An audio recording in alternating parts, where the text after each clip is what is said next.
la mayor parte de los historiadores dicen que venimos del hombre de Cromañón, del hombre de Pekín, del hombre de Neandertal, que venimos de los changos y que venimos evolucionando, cuando estas evidencias históricas nos demuestran que hace 4.000 años, 4.500 años, eran muchísimo más inteligentes que nosotros.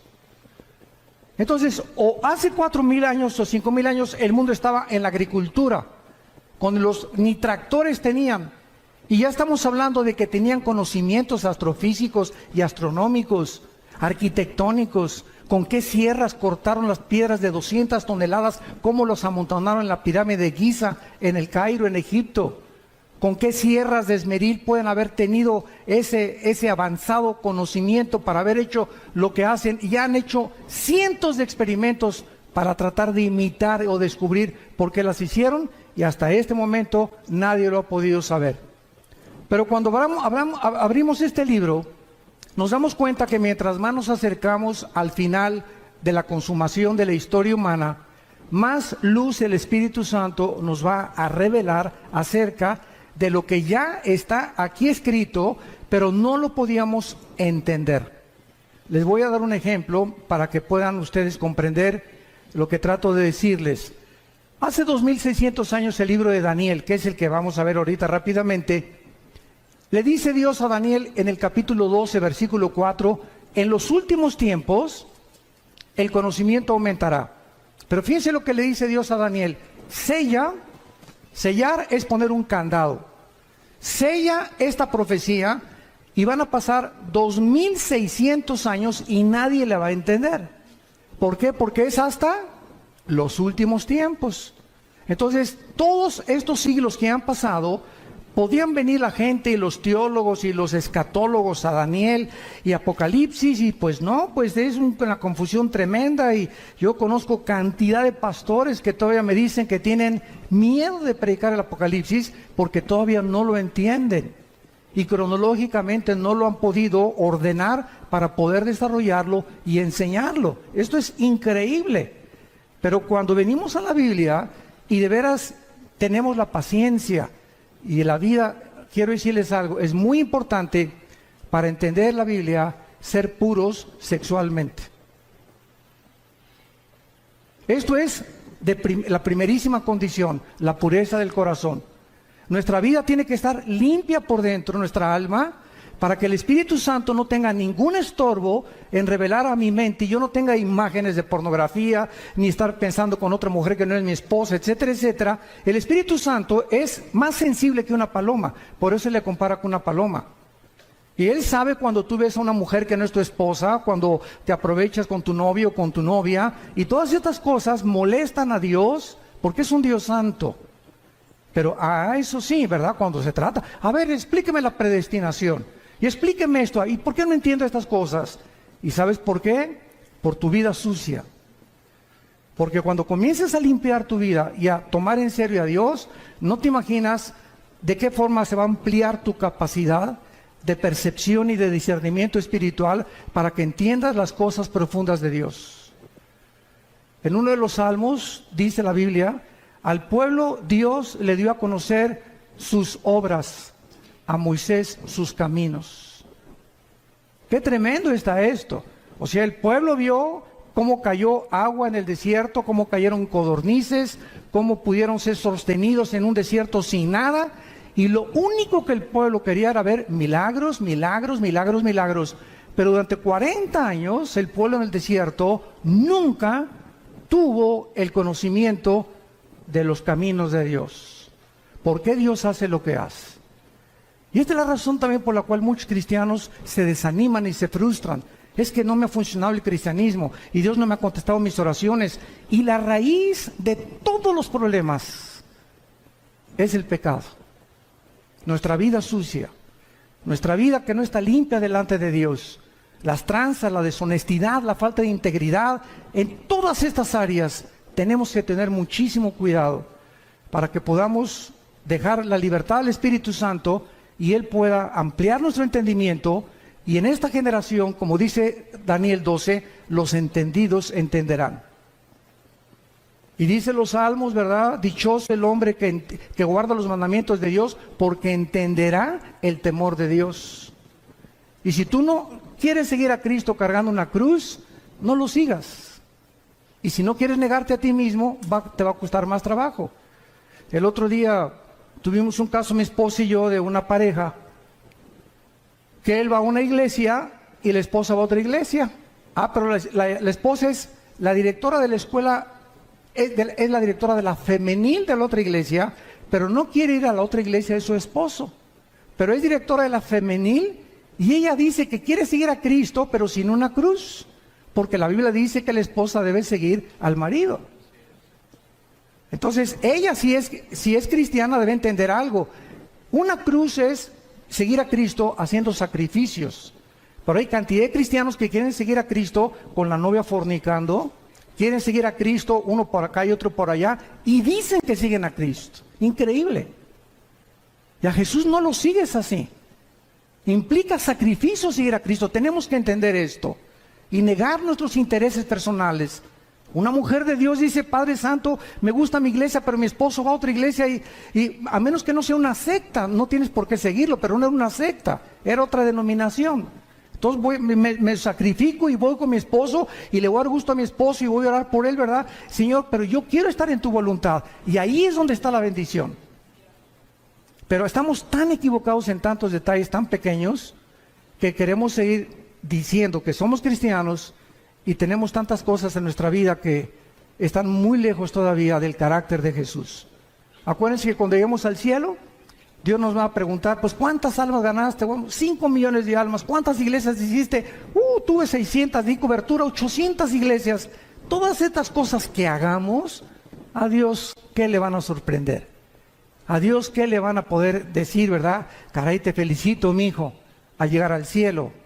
Solo una pregunta va a haber para todos nosotros. Una sola pregunta. ¿Cuánto te pareces a Jesús? ¿Cuánto nos parecemos a Jesús? Dios está formando el carácter de Jesús en nosotros. Dice Romanos 8 que estamos siendo conformados a la imagen del Hijo. A Dios no le impacta lo que hagamos, sino lo que somos.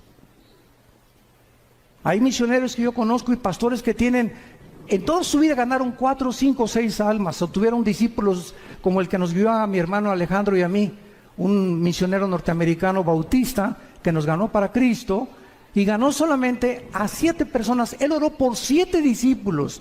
Vino a México y le dijo: Señor, dame 7 discípulos en México, en la Ciudad de México. Y mi hermano y yo fuimos de los privilegiados de estar con este hombre de Dios. Y él se murió y nada más ganó a 7 discípulos. Y los 7 discípulos somos los 7 cristianos ganadores de almas y estamos en el ministerio de Cristo. Cuando lleguemos al cielo, todo el fruto que podamos nosotros tener va a ser para Él. Pero Él supo lo que es servir a Dios. Entonces no se trata también de tener grandes multitudes y grandes aquí, cosas por acá, porque ahorita es lo que más llama la atención. Ahorita se trata de hacer discípulos. Yo te pregunto a ti que eres cristiano, desde que tú te convertiste, ¿a cuántas almas has ganado para Jesús? Nadie levante la mano. ¿A quiénes les has hablado desde que te convertiste de Jesús? ¿Tienes a alguien en tu casa, tu hija, tu hijo, tu primo, tu mamá, a quien estés discipulando? ¿A quien le compartas lo que aprendes los domingos en la iglesia o en los seminarios? ¿O todo para acá, todo para acá, todo para acá y nada para allá? Y lo que Dios nos da es para bendecir. No recibimos nada que guardemos para nosotros. Todo es, Dios me lo da para darlo. Me da conocimiento para alimentar. Me bendice para que yo sea de bendición. Me fortalece para que yo fortalezca. Me anima para que yo anime. Nunca nos quedamos con nada, porque es cuando comenzamos a vivir para nuestros propios intereses. El anticristo va a ser la personificación de la maldad, la obra de arte de Satanás. Dice en el libro de Daniel capítulo 8 versículo 23: y al fin del reinado de estos, está hablando de Babilonia, el actual Irán, que Babilonia es Irak, lo vamos a ver ahorita. Irak, Irán, Grecia y lo que fue el antiguo Imperio Romano. Cuando terminaran estos 4 naciones y desaparecieran del mapa, y volviera otra vez el anticristo a resurgirlas otra vez y a revivir el antiguo imperio romano y el imperio griego para que el anticristo pueda preparar su entrada, dice la Biblia que cuando los transgresores lleguen al colmo, se manifestará un rey altivo de rostro, entendido en enigmas. En otras palabras, Dios no va a levantar al anticristo hasta que la raza humana llegue al colmo. Yo les pregunto, ¿qué es llegar al colmo? La Biblia nos los enseña. Hubo dos ciudades en la Biblia, en Génesis 18 y 19, Sodoma y Gomorra. Y Dios le dijo a Abraham, oye Abraham, ven para acá. No voy a revelar nada sin que tú no lo sepas. Voy a destruir esas dos ciudades. ¿Pero por qué le dice a Abraham? Porque no hay justos en las ciudades. No los voy a destruir por la depravación sexual que hay, sino porque no hay justos suficientes para que yo no las destruya. ¡Qué tremenda lección de Dios! Y pues ya saben todos, ¿verdad?, que Abraham le dijo a Dios, oye, si hay 50 justos, la perdono. 40, la perdono. No encontraron más que uno solo, Lot. Porque hasta la esposa se quedó convertida de sal. Entonces vemos que Dios actúa cuando llegan al colmo las maldades y cuando los buenos ya no hacen nada. Dice el dicho que los malos duran hasta que los buenos no hacen nada. Entonces vivimos una época, como les decía en la mañana en el desayuno, donde estamos acostumbrándonos a que sea normal la inmoralidad que nos rodea. Las revistas, vas al dentista y revistas de pornografía. En la mañana Virito y Capulina también ya, quién sabe, con chavas arriba de sus rodillas. En las telenovelas ya es un asco, ¿verdad? Todas las cosas que pasan, las películas. Ya es impresionante por todos lados las espectaculares, ya de descarados. Tú vas ahorita, por ejemplo, a Toronto, Canadá, y hay una mujer desnuda de casi 50 metros de altura, el espectacular.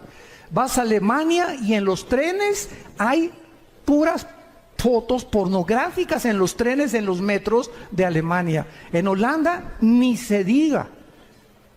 Entonces estamos llegando a un punto en el mundo donde no nos damos cuenta que está ardiendo el mundo, nuestros hijos están siendo arrastrados. Hay más de 17 millones de sitios pornográficos en el internet.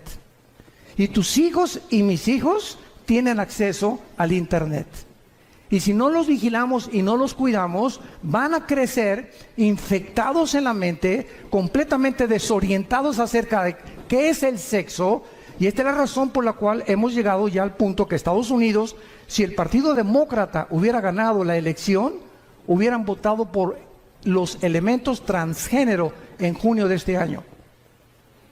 Porque el expresidente Obama autorizó que hubiera baños en Estados Unidos donde los niños pudieran usar el de las niñas y el de las niñas, los niños, si los niños se sentían que no eran niñas o que no eran niños. Este es el colmo. En el junio del año pasado se legalizó los matrimonios gays en Estados Unidos.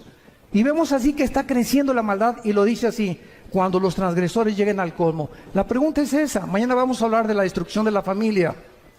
¿Hemos llegado al colmo? Hoy en la mañana vimos un testimonio, ¿verdad?, de un expolítico donde nos expuso claramente la corrupción impresionante que hay en esos medios. Pero ya no me sorprende porque el director de la FIFA, de la Federación de Fútbol Soccer, lo encontraron corrupto. Están demandando a 2 o 3 jugadores estrellas por corruptos también ahora. O sea, en los banqueros, en el deporte, en los artistas, en todos lados. Un cantante famoso ahorita que le dicen el Sol de México, que quién sé cuántos debe, que defraudó no sé qué tantas cosas. Y por todos lados estamos encontrando que ahora sí que el que no tranza no avanza. Y es una cosa normal que se está manifestando en la sociedad. Cuando los transgresores lleguen al colmo, se levantará un rey altivo de rostro y entendido en enigmas. Muy bien, vamos ahorita a ver un retrato muy claro de lo que es el Medio Oriente. ¿Saben ustedes en qué parte del mundo se encontraba el huerto del Edén? Dice Génesis 2 y nos da la clave, donde estaban 2 ríos, el Éufrates y el Tigris. El río Tigris nace en Turquía y recorre todo el Medio Oriente, son como más de 2000 kilómetros y desemboca en el Golfo Pérsico. Y es en esa área geográfica, entre el río Tigris y el río Éufrates, donde se encuentran las dos naciones, ahorita en el siglo XXI, donde nació la civilización y donde se encuentra en la olla hirviendo y el conflicto que va a desembocar en la Tercera Guerra Mundial, que hablaré en la otra conferencia de esto. En esta zona entre Irak, que en la Biblia aparece con el nombre de la tierra de Sinar, la tierra de los caldeos o Babilonia, y Siria, que aparece como Asiria, vemos que antes la Mesopotamia o la división entre dos ríos, que es lo que significa la palabra Mesopotamia, estaban Irak y Siria unidas, no estaban separadas. Líbano, Jordania, Irak, Egipto, hasta 1930, cuando sacaron los ingleses a los otomanos turcos que gobernaron casi 500 años el Medio Oriente, los ingleses lo sacaron, y cuando los ingleses repartieron el Medio Oriente y le dijeron a los judíos, ustedes en ese pedacito, ustedes en Saudi Arabia, ustedes aquí, ustedes allá, Francia e Inglaterra repartieron casi todo el Medio Oriente y se formó el Medio Oriente tal como lo encontramos nosotros. Y si el Medio Oriente no se hubiera repartido en la forma en la que se encuentra, estas profecías no se hubieran cumplido. Entonces es increíble cómo la providencia divina en la historia se va manifestando los caminos de Dios, y cuando estamos atentos a lo que la Biblia dice, descubrimos que nos encontramos verdaderamente, como lo vamos a demostrar, en la última generación. Hemos llegado al final de la historia humana, damas y caballeros. Prepárate para encontrarte con tu Dios, porque se viene sobre el mundo como tú no te imaginas. Así las cosas, así se van a venir. Y dichosos y felices aquellos que no están en glotonería, ni en los placeres de la vida, ¿verdad? Y que han tomado en serio a Dios, que se han santificado, que se han limpiados, porque de ellos es el reino de los cielos. Entonces, la zona de Irak fue donde el huerto del Edén estuvo. Génesis 2, del 2 al 10. Fue en Irak donde se encontraba Satanás cuando Dios puso el huerto del Edén. ¿Y de qué tamaño creen ustedes que es el huerto del Edén? ¿Se han preguntado? Tendría 10 kilómetros cuadrados, 1 hectárea, 4000 metros cuadrados. ¿Qué tan grande es el huerto del Edén? Bueno, el huerto del Edén no era más que una pequeña zona geográfica en el Medio Oriente, lo que es ahorita Irak y Siria, y la demás parte de la tierra estaba despoblada. Pero ya los ángeles caídos estaban en el planeta Tierra, junto con Satanás, cuando Dios colocó a la primer pareja en el huerto del Edén. Y cuando Dios crea a Adán y Eva, las flores no tenían espinas, los leones no mordían, no había veneno en los alacranes, ni tampoco en las víboras, no había tormentas, no había tsunamis, no había nada de lo que nosotros estamos experimentando siglos después. Cuando Adán y Eva peca, esto es muy importante, cuando Adán y Eva peca, Dios había asociado la creación a ellos. Si ellos permanecían en comunión con Dios, Dios bendecía la creación. Pero si ellos pecaban, escuchen esto, cuando pecaron, su genoma fue alterado. No sé cuántos sepan lo que es el genoma. Fue el proyecto con el cual terminó el siglo XX el presidente Clinton y el doctor Collins, que es la investigación del ADN o del ácido desoxirribonucleico que se encuentra en cada una de las células. Y en los millones de células que tenemos un software, para que me entiendan, en el siglo XXI, tenemos un software, tenemos un código genético de información inteligente. Y en cada célula de mi cuerpo se encuentra toda la información de cómo soy, de cómo eres, tu tamaño de estatura, tu pelo, tus ojos. Venimos heredando desde Adán, los hombres el cromosoma Y, que las mujeres no lo tienen. Las mujeres tienen cromosoma XX, nosotros tenemos cromosomas XY. Y esta es la razón por la cual hasta 1860, cuando Gregorio Mendel descubre las leyes de la herencia, que entiende por qué José no podía meterse con María para que naciera el Hijo de Dios. Pasaron 2000 años. ¿Por qué José no tuvo relaciones con María para que naciera Cristo como tú y como yo? Pero se descubren las leyes de la herencia. 1954 el doctor Crick y el doctor Watson descubren la hélice del ADN. El siglo XX termina con el descubrimiento más grande científico de la historia, el proyecto del genoma humano, donde dice el presidente Clinton en la Casa Blanca: hemos entrado por primera vez a descubrir el libro de la vida. Y desde que el hombre comienza a introducirse en el ADN y a investigar el ADN, que es lo que determina nuestra genética de cada uno de nosotros, descubre la mayor parte de los científicos ateos que era imposible que viniéramos de Chita, que la mentira y el fraude intelectual más grande del siglo XX, darwiniano, como decía el ministro de propaganda de Adolfo Hitler, Joseph Goebbels, cuando una mentira se predica 10 años, 100 años, se acaba aceptando como una verdad.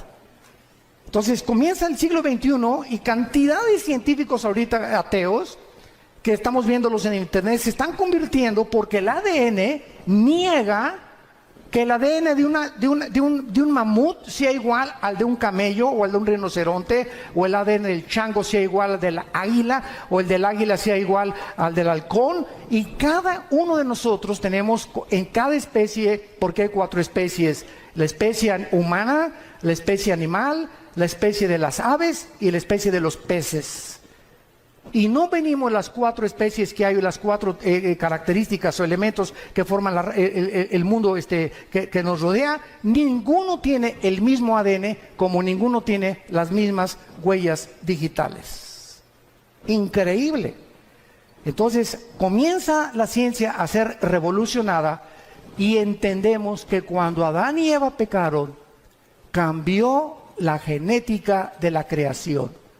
Las rosas comenzaron a crecer con espinas. Los animales se comenzaron a volver feroces. Comenzó la naturaleza a volverse enemiga de nosotros, con tornados, con huracanes, con inundaciones, etcétera, etcétera.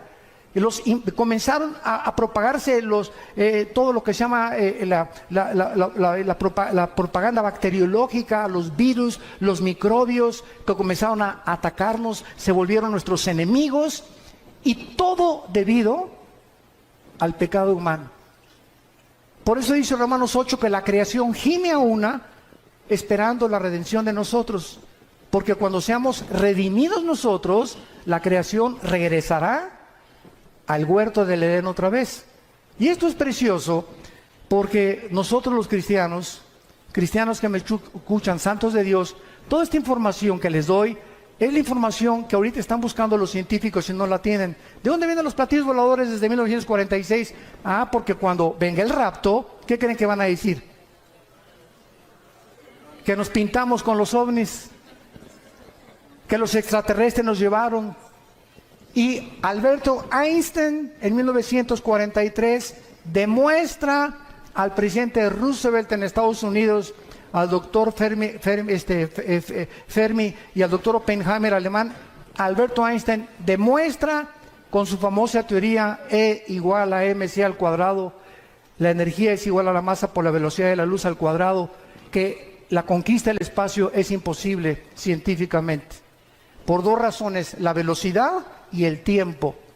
Si sacamos una nave y nos vamos ahorita a Marte, van a pasar, pongan ustedes que nos vamos a la velocidad 300,000 kilómetros por segundo, que es la velocidad de un año luz. Vamos a esa velocidad, llegamos a Marte y pasaron 1 año. Aquí en la Tierra pasaron 5 años. Entonces, si tu esposo tiene 30 años y se va a Marte, y tú tienes 25, él te lleva 5 años de edad, y allá pasan 10 años, cuando él regrese, tú vas a parecer su abuela. Y además, ninguna nave podría ser construida jamás que pudiera evadir los millones de piedritas minúsculas que existen en el espacio, porque la destruiría a la velocidad de la luz. Así que todas esas yo le llamo marihuanadas. de que la guerra de las galaxias y por aquí, por allá, etcétera, etcétera, son los pininos y la imaginación, porque, ¿verdad? Julio Verne, Walt Disney, no se puede detener la imaginación humana. Pero ya la Biblia lo decía en Hechos 17 también, cuando Pablo les predicó a los filósofos en Atenas, que Dios hizo el cielo y la tierra y fijó los límites de habitación del ser humano. Entonces, todo lo que está pasando ahorita en el mundo está siendo preparado para la culminación del último acto de Dios. Y Dios no quiere que ni tú ni yo estemos desapercibidos y que no nos agarre como ladrón en la noche, porque vendrá así.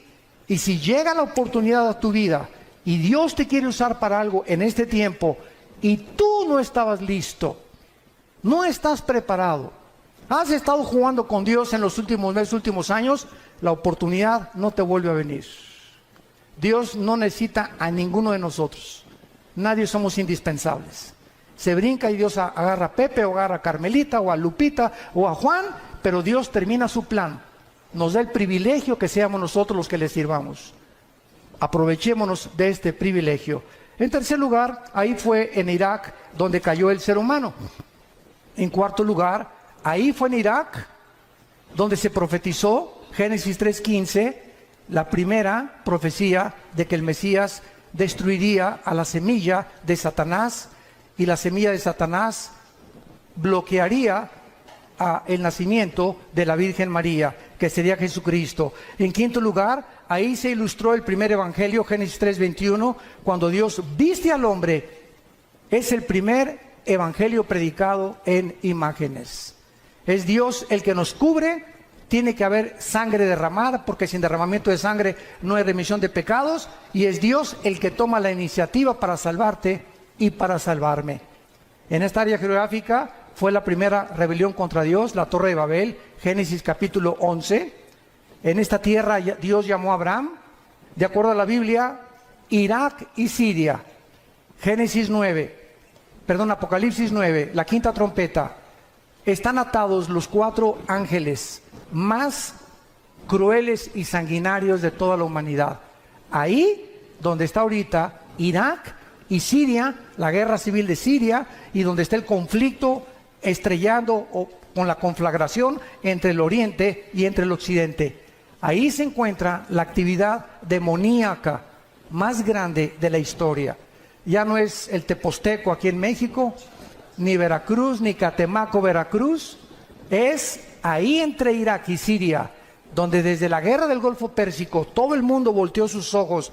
Antes de la guerra del Golfo Pérsico, 1990-91, yo le pregunté a un grupo de estudiantes que si sabían dónde estaba Irak. ¿Saben qué me contestaron? Que qué clase de medicina era esa. Que si era un nombre de una medicina. O sea, eran zonas que ni siquiera consideraban, ni siquiera yo les dije en un mapa, pon un dedo, dime dónde está Irak. No lo podían localizar ningún estudiante del tercer grado de teología. Me reservo el nombre del seminario. Pero era increíble. Y desde el 90 hasta nuestros días, pues ya todo el mundo sabemos, ¿verdad? Que Irak, ¿verdad? Está junto a Israel, junto a Jordania, ¿verdad? Junto a Siria, etcétera, etcétera. Pero es el área donde ahorita la atención mundial se ha concentrado. Y el punto al que quiero llegar es el siguiente. De esta zona geográfica, entre Irak y entre Siria, saldrá el anticristo.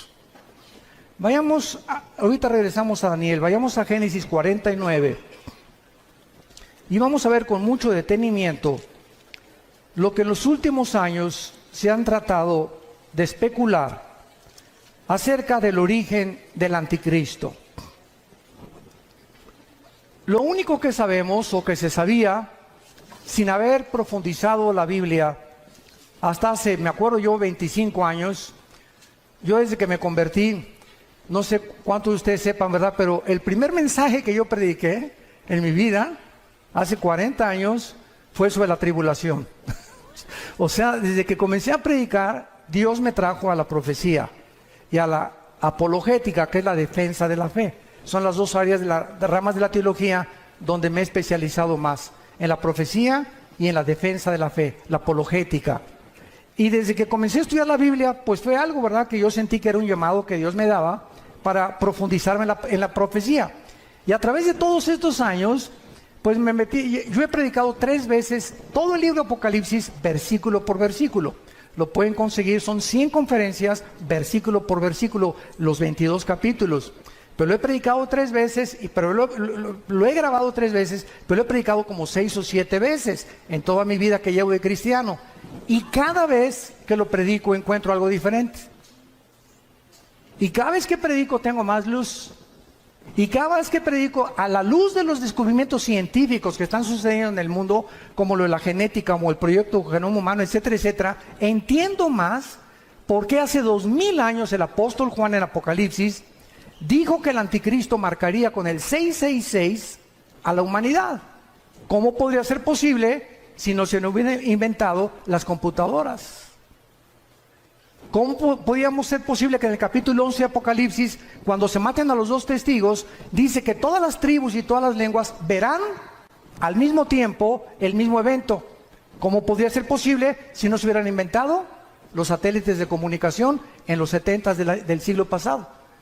Entonces, todo va cobrando sentido conforme la ciencia va aumentando y nosotros decimos, ¿verdad? La Biblia tenía razón. Hasta que se descubre la genética, se entiende por qué María no podía tener relaciones con José. Porque si José se hubiera metido con María, el esperma Y, el cromosoma Y del varón, viene infectado desde Adán, porque nosotros transmitimos el pecado. La mujer es la receptora, nosotros traemos la semilla a los varones. Si José se mete con María, Cristo nace como naciste tú y como nací yo, en pecado. No hubiera podido pagar por nosotros. Tenía que nacer con un cromosoma que fuera el Espíritu Santo, el que fertilizara el óvulo o las 2 X de los cromosomas de María, para que Dios pusiera el cromosoma Y de una forma divina y el Hijo de Dios naciera hombre y naciera Dios también. Todas estas cosas las comenzamos a comprender gracias a los descubrimientos de la ciencia. Y cuando la ciencia descubre algo, la ciencia dice, la Biblia se nos adelantó.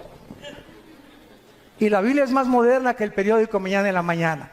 Todo lo que estamos viendo ahorita, ya la Biblia lo decía, pero pues los cristianos siguen con Ricas y Famosas, el Calimán, las telenovelas, peleándose, viviendo en pecado, queriendo saber cosas y teología, y me quiero ser pastor, o quiero ser misionero, o por qué no bendice Dios mi hogar, por qué no tengo dinero, por qué no prospero, etcétera, etcétera, simplemente porque hay una sola condición. La bendición para la bendición es la obediencia. No hay más, así de sencillo. Tú obedece este libro y obedece lo que Dios te dice, no te imaginas, no tienes la menor idea de cómo Dios te va a bendecir. En Génesis 49, dice el versículo 16 y 17 una profecía que hizo Jacob antes de morir. Dan juzgará a su pueblo. Dan era una tribu, como una de las tribus de Israel.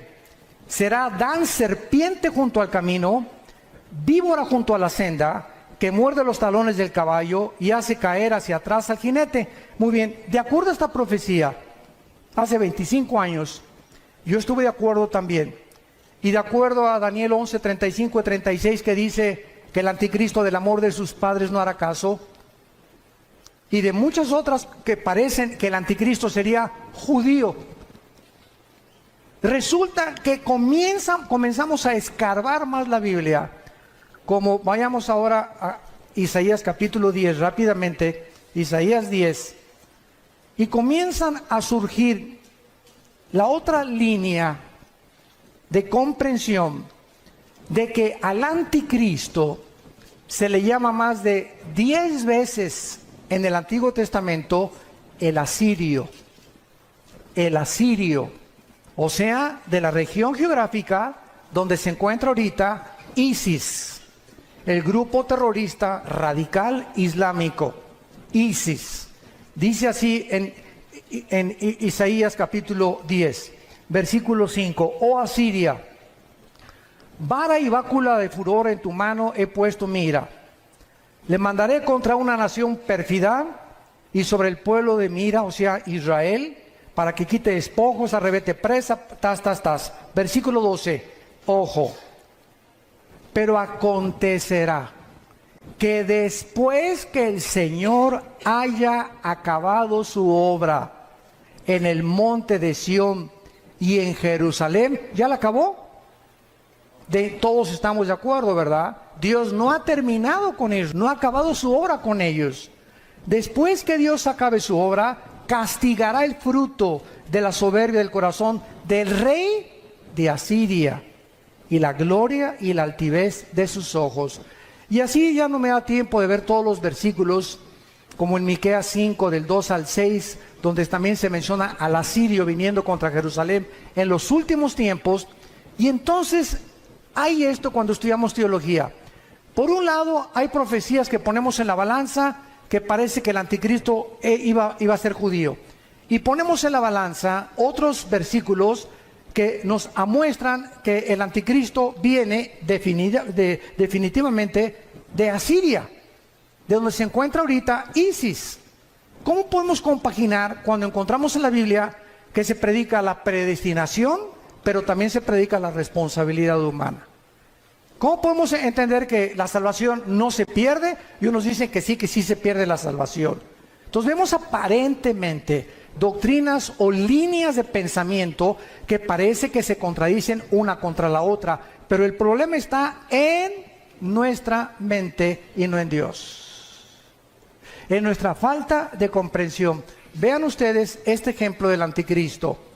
Dice la Biblia que saldrá de Dan, que será judío, y dice la Biblia que se le llama el asirio. Muy bien, ¿cuál es lo que compagina o qué escrituras unen a las dos para poder entender de dónde viene el anticristo? En el año 700 antes de Cristo, apúntalo, o sea, hace 2700 años, los asirios se llevaron cautivas a las 10 tribus de Israel. 100 años después, Nabucodonosor, en el año 585 antes de Cristo, 100 años después, vino y se llevó a las últimas 2 tribus. Estas 10 tribus que se fueron a Siria hace, ¿cuánto? 2700 años, se diluyeron en el mundo entero. Y ahorita los judíos no saben quiénes son. Hay judíos mexicanos que a lo mejor tú eres y no lo sabes. Hay negritos, hay costarricenses, hay italianos, hay brasileños, hay españoles, hay ingleses. Están revueltos en el mundo los judíos. Y ahorita solamente hay los que creen que vienen de Leví, de la tribu de Leví, y los de Cojén, que son los sacerdotes. Pero de las 10 tribus desaparecidas es el misterio que solo Dios sabe, que los va a levantar 12,000 de cada tribu en Apocalipsis 7. Entonces, ¿cuál es la respuesta? Que el anticristo puede ser judío y al mismo tiempo ser asirio. ¿Sabían ustedes que ahora los sociólogos están llegando a corroborar que Hitler era judío? Que tenía raíces judías, tu paisano. Increíble, ¿no? Han pasado siglos y comenzamos a descubrir cosas que dices, Dios mío, güey, a lo mejor yo no sé ni de dónde vengo, pero tenemos antecedentes de quién, a lo mejor te sientes hasta de Pancho Villa. Pero así es la genética. Entonces el anticristo, ¿verdad?, surge geográficamente de Asiria, y es lógico, ¿verdad?, que también haya sido perteneciente a una de las tribus de los judíos, que es la tribu de Dan. Ahora, cuando este líder de ISIS declaró que querían establecer el califato en todo el Medio Oriente y borrar la frontera entre Irak y entre Siria para establecer el califato, la palabra califa significa el sucesor en el idioma del Islam. Entonces los califas eran los que decían que eran sucesores directos de Mahoma. Y el musulmán está dividido en 2 ramas, en los sunnis, que son el 85%, ISIS es suní, y los chiitas, que son el 15% que viven en Arabia Saudita y en Irán. Y casi todo el Medio Oriente son sunnis, son los que controlan y matan a los hermanos chiitas porque dicen que son los únicos sucesores de Mahoma. Entonces, este conflicto que está ahorita en el Medio Oriente es precisamente el que va a pavimentar la próxima guerra para que salga el anticristo, como lo mencionamos en esta mañana. El anticristo tendrá poderes sobrenaturales satánicos. Vayamos rápidamente a Apocalipsis capítulo 13 y veamos lo que el apóstol Juan menciona acerca del poder impresionante que el anticristo tendrá y algo muy importante que les quiero compartir. La mayor parte del mundo cree que el anticristo va a gobernar el mundo entero. ¿Por qué? Porque aquí en Apocalipsis hay un versículo que dice que estará sobre todo tribu, lengua y nación. Pero lo mismo se dijo de Nabucodonosor en su tiempo. Y era tribu, lengua y nación del tiempo en que Nabucodonosor vivió y de la nación de Babilonia. Alejandro el Magno se menciona que también abarcó el mundo entero conocido. ¿Cómo sabemos que el anticristo no va a gobernar todo el mundo? Porque en Daniel 11, 40 al 45 dice que el rey del sur se levantará contra el rey del norte, harán guerra contra el anticristo tendrá que destruir Egipto, y en Apocalipsis 16, 12 al 16, dice que los reyes del oriente vienen al Armagedón, Joel capítulo 3, al valle del Megido o al valle de Jezreel, a pelear contra el anticristo. Entonces, el anticristo va a gobernar 10 naciones nada más. 5 de Europa y 5 del Medio Oriente, que pertenecían al antiguo Imperio Romano, que es otra profecía del capítulo 2 de Daniel, de la estatua de Nabucodonosor, que representa los 10 dedos y los 10 cuernos de Apocalipsis capítulo 17, que tampoco nos daría tiempo de poder cubrirlo. Pero en Apocalipsis 13, dice el versículo 1, me paré sobre la arena del mar, y vi subir del mar una bestia. Y esto es interesante. ¿Por qué se le llama bestia al anticristo?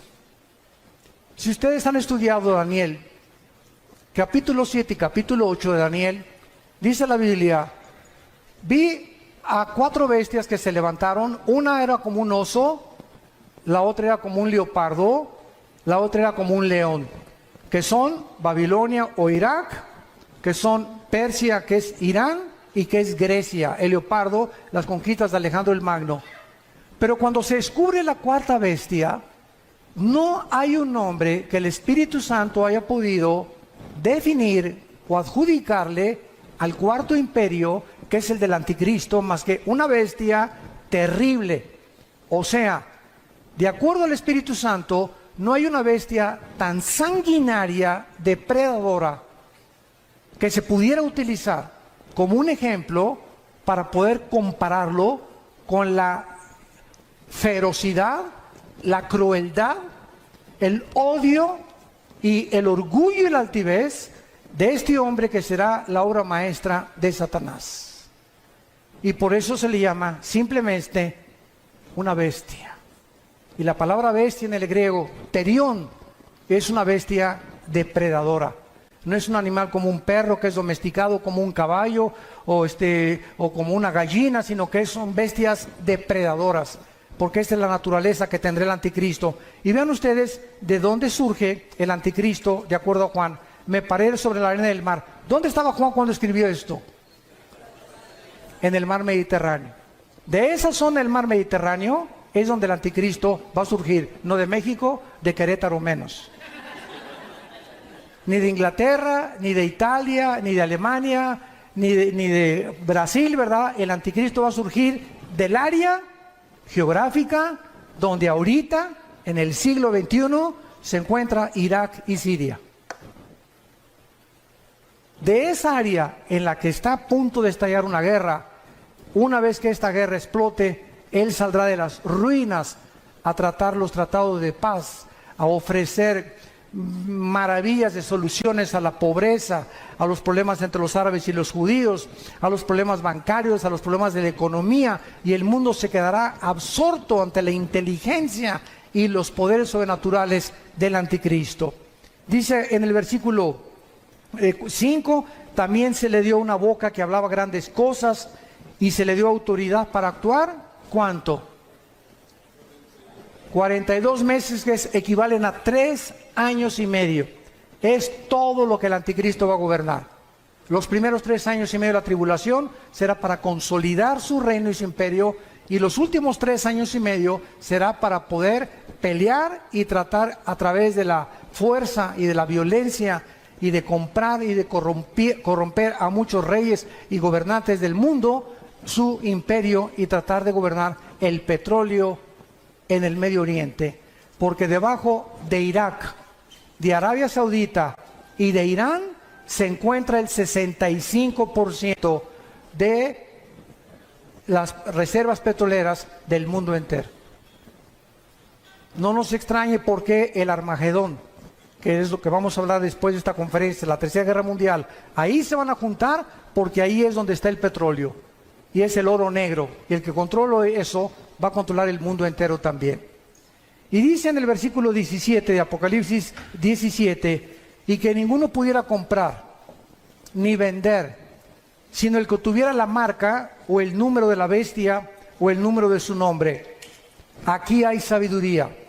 El que tiene entendimiento, cuente el número de la bestia, pues es número de hombre y su número es 666. ¿Saben ustedes qué es la gematría? Apúntalo, gematría. Es la rama de la teología que estudia el valor de los números en las letras hebreas y griegas. ¿Por qué Dios escogió que la Biblia fuera escrita no en totonaco, ni en maya, ni en zapoteco, ni en otomí, ¿verdad? Ni con los aucas, o ni siquiera en lenguaje español o italiano o francés? ¿Por qué Dios escogió dos idiomas, el hebreo y el griego? ¿Por qué? Dios lo que hace, lo hace con un propósito sabio siempre detrás. Porque el hebreo y el griego son los dos únicos lenguajes que cada palabra tiene un valor numérico. Por ejemplo, la famosa V de Víctor en el griego representa al 5, la X al 10, el 50 ¿cuánto? Ni sabes. La D, ¿verdad? El 50, el 1000, ¿verdad? Entonces, cada letra tiene un valor numérico, se llama la gematría. Cuando el Espíritu Santo escogió el 666, ¿saben qué significa? Porque dice aquí hay sabiduría, el que le entienda. ¿Cuál es el número de nosotros? El 6. ¿Cuál es el número de la Trinidad? El 3. 6, 6, 6 es el hombre elevado a Dios, elevado a la deidad, que es el sueño que Satanás le dijo a la mujer: serás como Dios. Entonces el anticristo es la obra maestra de un ser humano que el Satanás toma y lo eleva a la capacidad de ser un Dios, aunque no era un Dios. Por eso se le llama el 666, el hombre elevado a la deidad o a la divinidad, que es lo que Dios quiere que nosotros tengamos cuidado. No somos dioses, no somos autónomos, somos agentes morales responsables, no nos creamos a nosotros mismos y debemos nuestra obediencia al Señor. Padre, te damos gracias por tu palabra en esta tarde, por permitirnos rascar simplemente tus profecías y tener un poco más de conocimiento de tu programa y de tu plan en la historia y para los tiempos humanos. Te pedimos, Señor, que cada día que pase recordemos el consejo que le diste a Josué. Josué, hay 7 naciones delante de ti en Canaán, y te voy a dar el secreto, Josué, para la victoria. No es con espada ni con ejércitos, no es con la valentía del caballo, no hay sabiduría ni conocimiento ni inteligencia contra Jehová. Josué, de día y de noche, medita, lee, memoriza mi palabra. Este es el secreto de la vida para poder vencer. Llena tu corazón de mi palabra, memorízala, reflexiónala, pondérala, piensa en ella de día y de noche. Y te prometo algo, Josué, todo lo que hagas va a prosperar, porque has creído lo que te he dicho.